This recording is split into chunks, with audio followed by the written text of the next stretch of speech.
As you look at your life, ask yourself the question, what would your life be like? What would your life look like if you decided not to care what people thought of you? What would your life be like if you decided to give up some of your fears? What would your life be like if you decided to become courageous? What would your life be like? If you decided to act on your dream, if you did what you felt in your heart. You know what courageous means? Tom Ruskin and Randy Reed said, they said that courage comes from a French word which means of the heart. But how does it feel to you? He says it's courage, it takes courage to live. Says most people go through life not allowing themselves to step out because they don't want to let go. They don't want to be blown around. They don't want to be moved. The courage to face life's whirling wind of contradictions. The courage to love yourself. The courage to love. For years, I was afraid to love. The courage to take a chance. The courage to be who you are. He says courage isn't for somebody else, for medals, applause, or moral debts. Courage is what at that moment feels most right for you. Not just situational ethics, but what feels right in your heart, the word of the heart, what feels right in your heart. One great philosopher says, cowards die many times before their deaths. The valiant never taste of death but once. What does that mean? The valiant people aren't afraid? No. It means that they experience that fear and they move forward. They move forward anyhow. Many people are dead now. Many people are allowing their dreams to die. Many people are allowing the ideas to lie dormant and collect dust. Many people have all this talent and ability that they are allowing to be buried inside of them, that they will take with them to their graves because they didn't have the courage to be who they are. Do you have the courage to act outwardly on what you see inwardly? Or will you die a dreamer? Will you die on the verge and on the edge and in the land of coulda, woulda, and shoulda? Do you have the courage? I'm going to drop something on you. It takes courage to be successful. It is far easier not to be successful. Misery will always have company. Success breeds contempt. If you don't want to make waves, be mediocre. Be normal and fit in. And if you're more concerned about people than you are God, then neutralize everything He put in you. Just fit in with everybody else. Dress like them, walk like them, act like them, eat like them, go where they go, think like they think, do what they do. And once you neutralize your uniqueness, you don't need courage. It takes courage to be different. It takes courage to go where you've never gone before. For some of you, it took courage to come to this conference. It takes courage to get you outside of the bar. It takes courage to be successful. It takes courage to win. People don't talk about people that don't win. If you win, they're going to talk about you. Do you have the courage to stand there though the storms keep raging and the people get to talking and you stand there and say, I've come too far to turn around? Do you have the courage? I'm going to say something to you. It takes courage to be exceptional. It takes courage to be wise. It takes courage to be rich. It takes courage to be educated. It takes courage to be knowledgeable. Because the moment you do, but you don't talk like, you forgot where you came from. Look at you talking. It takes courage.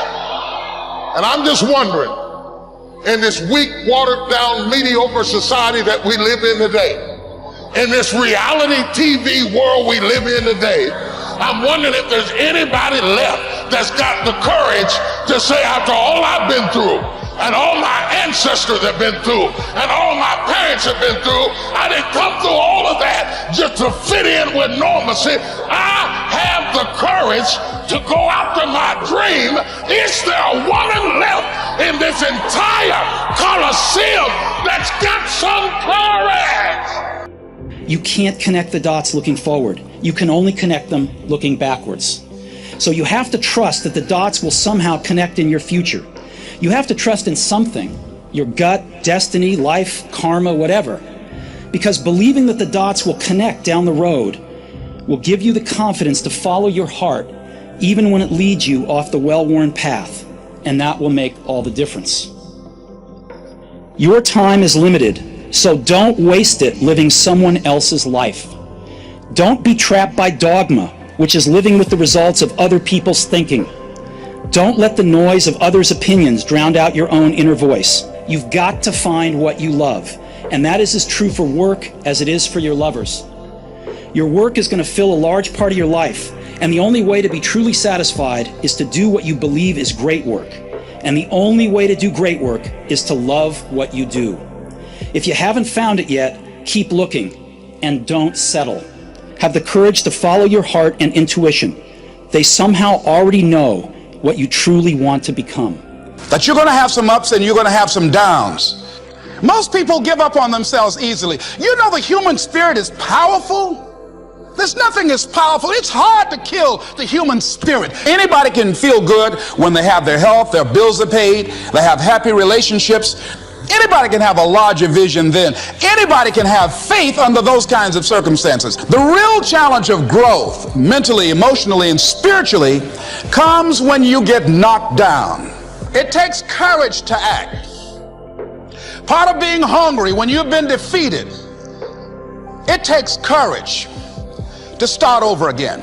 If you stay in your comfort zone, that's where you will fail. You will fail in your comfort zone. Success is not a comfortable procedure.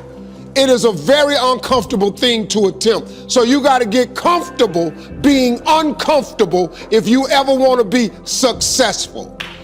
Start putting some pressure on. Put some pressure on yourself. Get out here and get about it. Look, I'd love to sugarcoat this thing for you. I'd love to tell you, look, you can go out here and get rich, do a couple of things. That ain't happening. You got to get real doggish. You got to get downright funky if you want to make it. Now, like I was telling you before, if you want to be ordinary, you ain't even got to listen to me. Just go on about your business. If you think ordinary is cool, ain't no problem. It's some really, really wonderful ordinary people. But if you are sitting in this room and you have extraordinary aspirations, then you're going to have to do extra. You put extra on top of ordinary and you come up with extraordinary. It's no other way. I'm sorry, but here's the fact. All of you have extraordinary capabilities, all of you. You have to decide if you are willing to do the things to put you in that category. Rich people don't sleep 8 hours a day. That's a third of your life. It ain't but 24 hours in a day. You cannot be asleep 8 hours a day. You can't live in LA and wake up at 8 o'clock in the morning. It's 11 o'clock on the East Coast. The stock market been open 2 hours. They already making decisions about your life and your ass was asleep. The Bible says, he who loves to sleep and the folding of hands, poverty will set upon you like a thief in the night. He who loves to sleep and the folding of hands, poverty will set upon you like a thief in the night. I'm gonna ask you one question, I'm gonna go. How many of you in here know somebody who loves to sleep? Who knows somebody that loves to sleep? Let me ask you something, ain't they po? Most people are governed by their habits, their fears, and the opinions of others. A lot of people never try anything differently because they have been convinced by people in their lives that they value that they can't do it. They're living within the context of the opinions that other people have of them, the low expectations. Many people doubt themselves because when they thought about doing something at some critical point in their lives, somebody they respected and honored, somebody they believed in, somebody that they loved, someone they trusted said, you can't do that. And they accepted that.